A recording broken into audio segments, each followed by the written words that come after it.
அன்பர்கள் அனைவருக்கும் வணக்கம். அடுத்ததாக மாவட்ட நிர்வாகத்துக்கு வருவோம்.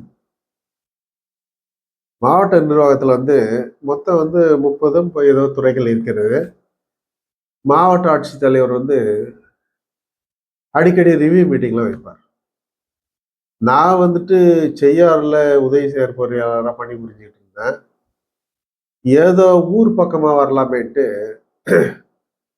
ஒரு விண்ணப்பம் கொடுத்து நான் திருவண்ணாமலைக்கு உதவி சேர்ப்ப எல்லாம் தொலைஞ்சிட்டேன்.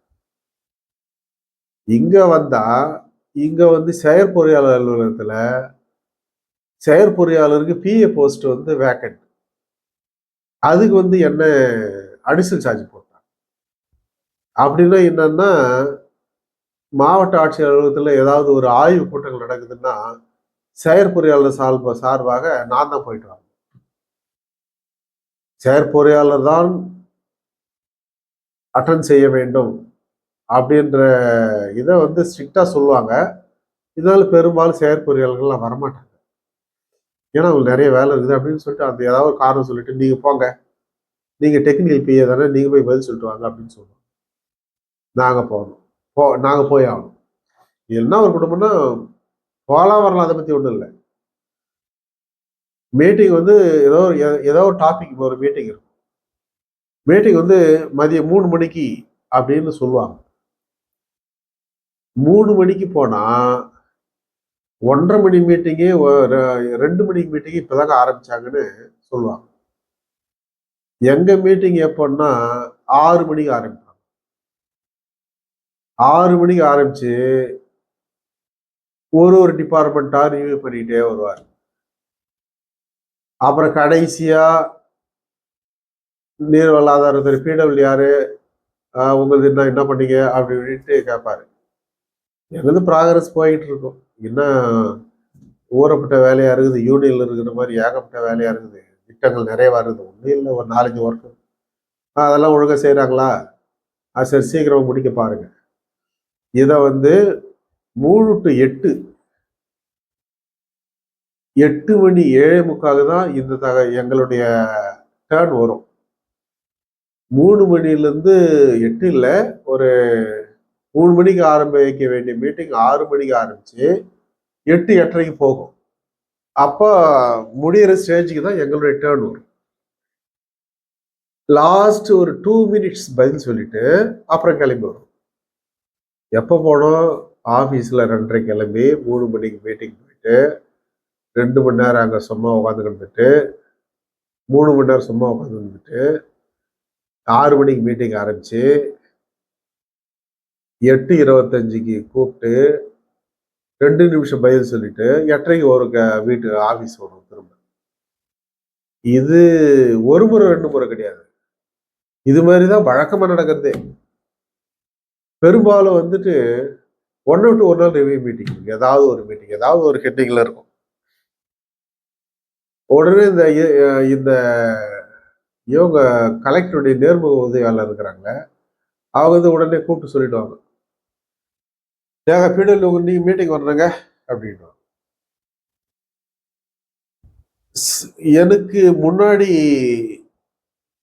எனக்கு முன்னாடி நடந்த ஒரு நிகழ்ச்சி சொல்றேன். அப்போ நேர்முகம் உதவியாளர் வேற ஒருத்தர் இருந்தாரு. அவரு என்ன பண்ணுவாருன்னா எல்லா எஸ்டிஓ இட்டு போயிடுவார். எஸ்டிஓஸ் நாங்க 4 எஸ்டிஓ.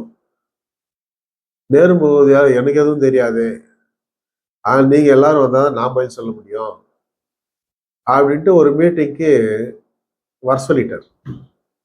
நாங்க 4 பேர் 5 பேரும் போய் உட்காந்துட்டு இருக்கோம். நாங்க என்ன பண்ணோம்னா, எங்களுக்கு ஏதோ ஒரு ஒர்க் நடக்கிற ஏஐ கூட்டிக்குவோம் ஒரு சப்டிஷன். அது மாதிரி ஒரு 10 பேர் போய் ஒரு மூலையா உட்காந்துட்டு இருக்கோம். மினி ஹால்ல மீட்டிங். அது விவசாய குறைதீர் மீட்டிங்னா தான் பெரிய ஹால். இது மினி ஹால்னு ஒன்று இருக்கும், அங்கே போய் உட்காந்துட்டு இருக்கோம். உட்காந்துட்டு இருக்கு பார்த்து ரிவ்யூ மீட்டிங் அவ்வளோதான் சொன்னாங்க, என்ன மீட்டிங் சொல்லலை. சரி, நாங்கள் என்னென்ன ஒர்க் நடக்குது, எவ்வளோ ப்ராக்ரஸ் நடந்துருக்குது, எவ்வளோ ஃபிசிக்கல் அதாவது உண்மையாக வேலை எவ்வளோ நடந்துருக்குது, பணப்பற்றோட எவ்வளோ செய்யப்பட்டிருக்குது, இதெல்லாம் ஒரு லிஸ்ட் எடுத்துக்கிட்டு எக்ஸாமுக்கு ப்ரிப்பேர் பண்ணுற மாதிரி பண்ணிக்கிட்டு ஒவ்வொருத்தரும் போயிட்டு ஒரு ஃபைல் எடுத்துட்டு போய் உட்காந்துட்டு இருக்கிறோம் பயந்துட்டு. மீட்டிங் ஆரம்பிச்சாது. வழக்கம் போல ஒரு ஒரு 2 மணி நேரம் கழிச்சு ஆரம்பிச்சாங்க. ஒர்க் ரிவ்யூ பண்ணிட்டே வந்தாரு. சம்மந்தம் இல்லாத போற மாதிரி எங்களுக்கு ஒரு தோணுச்சு. சரி என்ன தெரியல, வர சொல்லிட்டாங்க. நம்ம லாஸ்ட்ல கேட்பாரு, இந்த புக்லெட்ல நம்மளை பத்தி ஏதாவது கொஸ்டின் கேட்பாரு அப்படின்ட்டு நாங்களும் உட்காந்துட்டு இருக்கோம்.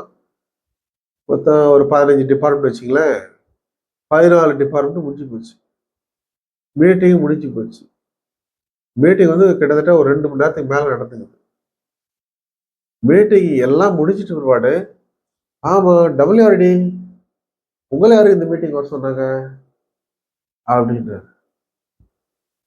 சரி சார், இல்லை சார், அவரு PS சார் வர சொல்லியிருந்தாரு. ஏங்க இவங்களே எங்க வர சொன்னீங்க? இல்லை சார், ரொட்டீனா வர சொல்ற மாதிரி வர சொல்லிட்டேன். உங்களுக்கு ஒன்றும் இல்லை, இன்னைக்கு கிளம்பலாம். ஆளை விட்டா போதும் சாமி அப்படின்ட்டு நாங்கள் ஓடியாரோம். எத்தனை மணிலேருந்து மீட்டிங் நடக்கிறதுக்கு முன்னாடி 2 மணி நேரம் 1.5 மணி நேரம் காத்துக்கிட்டு தான்.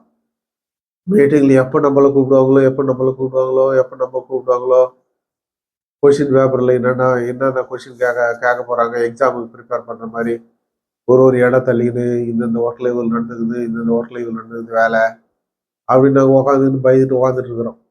என்ன திட்டு வரோன்ட்டு. இது மாதிரிலாம் நடக்கும். இதெல்லாம் வந்து ரொம்ப வித்தியாசமான அனுபவங்களா இருக்கு.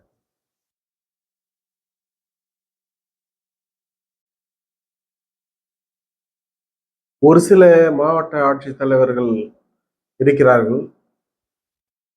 இதற்கு முன்னதாக பணிபுரிந்த செங்கல்பட்டு மாவட்ட ஆட்சித்தலைவர் மதிப்பிற்குரிய ராகுல்நாத் சார் அவர்கள் கீப் பஞ்சுவாலிட்டி டைம், அவர் மாதிரி டைம் மெயின்டைன் பண்றது யாராலுமே முடியாது. 11 மணிக்கு மீட்டிங்னா ஷார்ப்பா 11 மணிக்கு 10:58 உள்ள என்டர் ஆவார். 11 மீட்டிங் ஸ்டார்ட் பண்ணுவார்.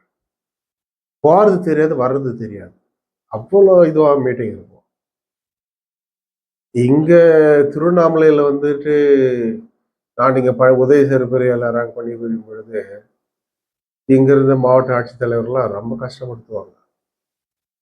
அதுல வந்து மதிப்பிற்குரிய திரு வடநேரே சார் அவர்கள் ரொம்ப சிறப்பாக எந்த ஒரு கஷ்டங்களை கொடுக்காமல் மிக அழகாக எங்களை வழி நடத்தி சென்றார். அவருக்கு நன்றி சொல்ல கடமைப்பட்டிருக்கிறேன். அது போன்று தற்பொழுது திருவள்ளூர் மாவட்ட ஆட்சித்தலைவராக இருக்கும் ஐயா அவர்கள், அவரு வந்து ரொம்ப அன்பானவர். அவர் இங்க வந்து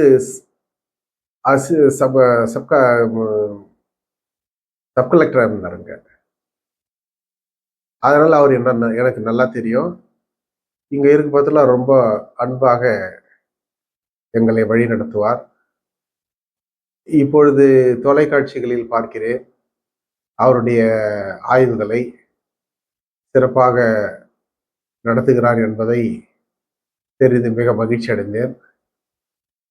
அந்த மாதிரி மாவட்ட ஆட்சியாளர்களுக்கும் மிகவும் நன்றி சொல்ல கடமைப்பட்டிருக்கிறேன். ஒரு 15-20 வருடங்களுக்கு முன்னாடி நினைக்கிறேன், அப்போ இந்த நீர்வள ஆதாரத்துறை, அப்பெல்லாம் பொதுப்பணித்துறையா தான் இருந்தது. பொதுப்பணித்துறையில நீர்வள நிலவள திட்டம் உலக வங்கி நிதியோட அந்த திட்டம் செயல்படுத்த ஆரம்பிச்சாங்க.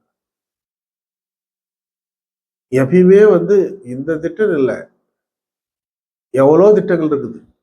நீர்வள நிலவள திட்டம், குடிமராமத்து பணி திட்டம், அது மாதிரி நிறைய ஸ்கீம் வரும். வந்தா என்ன பண்ணுவாங்கன்னா,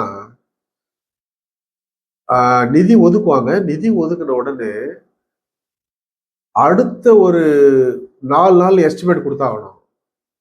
அடுத்த ஒரு 4 நாள்ல எஸ்டிமேட் கொடுத்தாகணும். ஒரு வாரம் டைம் சொல்ல மாட்டாங்க, உடனே கொடுத்தாகணும் எஸ்டிமேட் அப்படின்னுவாங்க. அது மாதிரி பேக்கேஜ் 1 ஃபர்ஸ்ட் நீர்வள திட்டம் வந்த புதுசுல நான் அப்போ வந்து செஞ்சில இளநிலை பிள்ளையாராக இருக்கிறேன். எனக்கு முன்னாடி வந்து ஒரு சிவகுமார்னு ஒருத்தர் ஓவர்சியர் இருந்தார். அவரு வந்துட்டு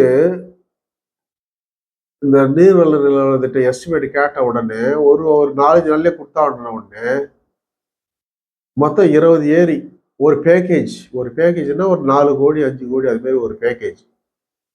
அப்படியே ஒரு 2-3 பேக்கேஜுக்கு ஒரு 20 டேங்க்கு போட்டு எஸ்டிமேட் டக்குன்னு போட்டு நைட்டா போட்டு கம்ப்யூட்டர்ல பிரிண்ட் எடுத்து கொடுத்துட்டாரு. கொடுத்து எஸ்டிமேட்லாம் போய் சாங்ஷன் ஆகி வந்துச்சு. எக்ஸிபிஷனுக்கு நான் தான்ப்பா. ஒரு ஏரியில போனா அவர் எப்படி போட்டார்னா எஸ்டிமேட்டு ஒரு 4 எங்க 20 ஏரியை போய் வந்து 4 நாள்ல போய் சுத்தி எங்கிருந்து வந்து பார்த்து போட முடியும். அப்போ வந்து ஒர்க் இன்ஸ்பெக்டர் சொல்றது தான், இல்லைன்னா இவங்களே போடுறது தான். அது மாதிரி தான் போட்டிருக்கிறாங்க எஸ்டிமேட்.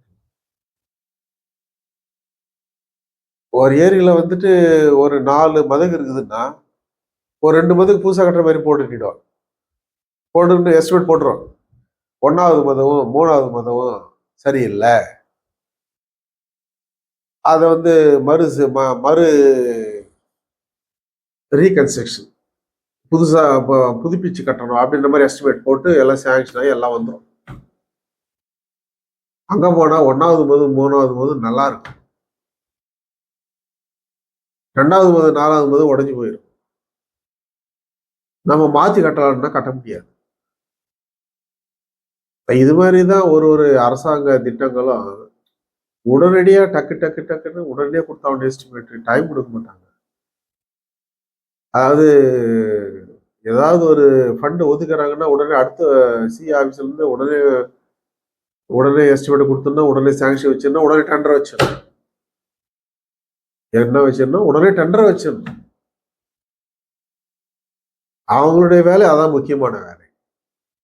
அது எப்படி செய்யறாங்க ஏது செய்யறாங்க ஒர்க் அதை பத்தி எல்லாம் கவலை கிடையாது, டெண்டரை வச்சிடணும்.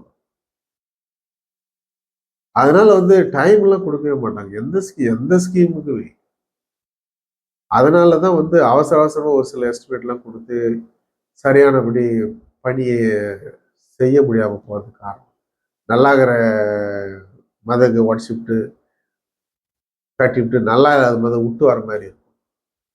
இல்ல 4 மதமே நல்லா இருக்காது, 2 மட்டும் ரீகன்ஸ்ட்ரக்ஷன் போட்டிருப்பாங்க, மறுசீரமைச்சு கட்டணும்னு போட்டுட்டு இருப்பாங்க.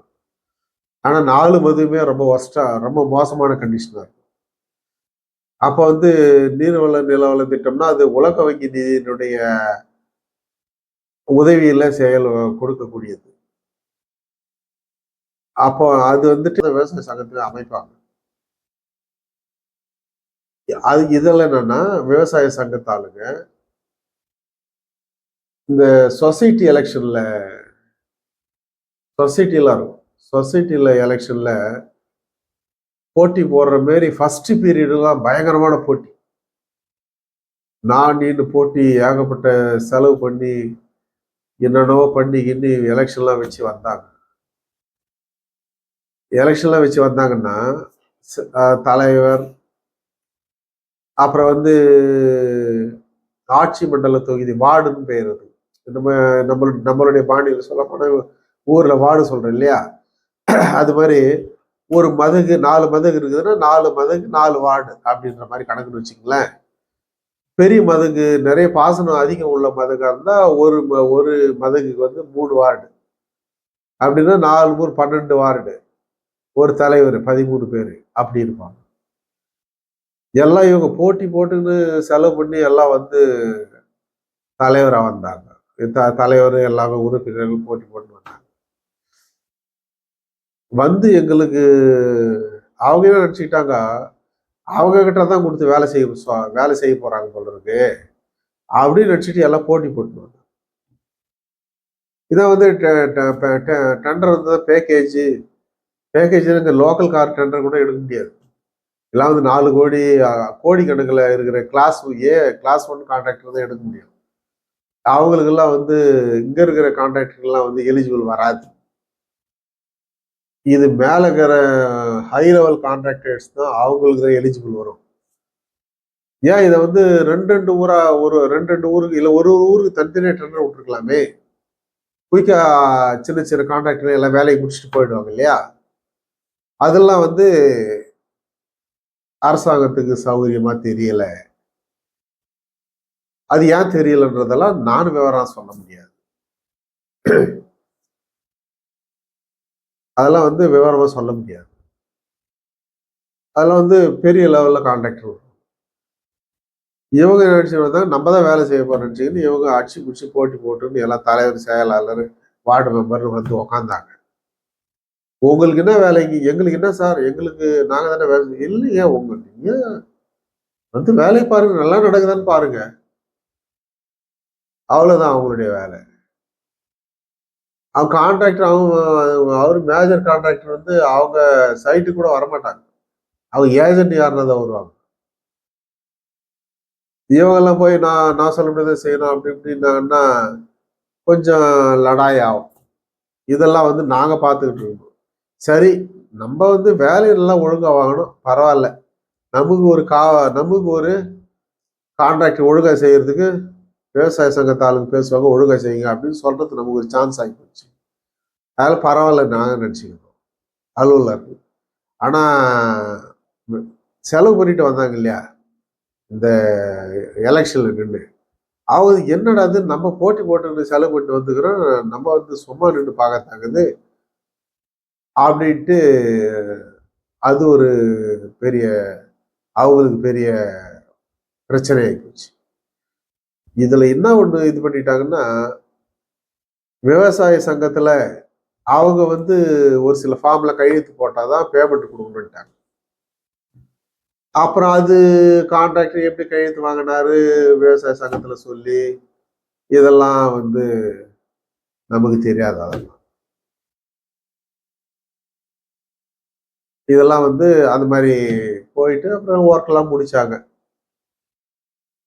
அந்த எதுக்கு சொல்ல வரேன்னா,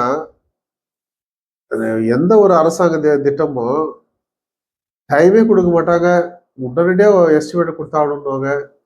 இதுதான் வந்து ஒரு பெரிய, எந்த ஆட்சி வந்தாலுமே இது ஒரு சிக்கலான ஒரு இது வந்து ஆட்சியாளர்கள் ஆட்சி செய்யறவங்களை குறை சொல்ல முடியாது.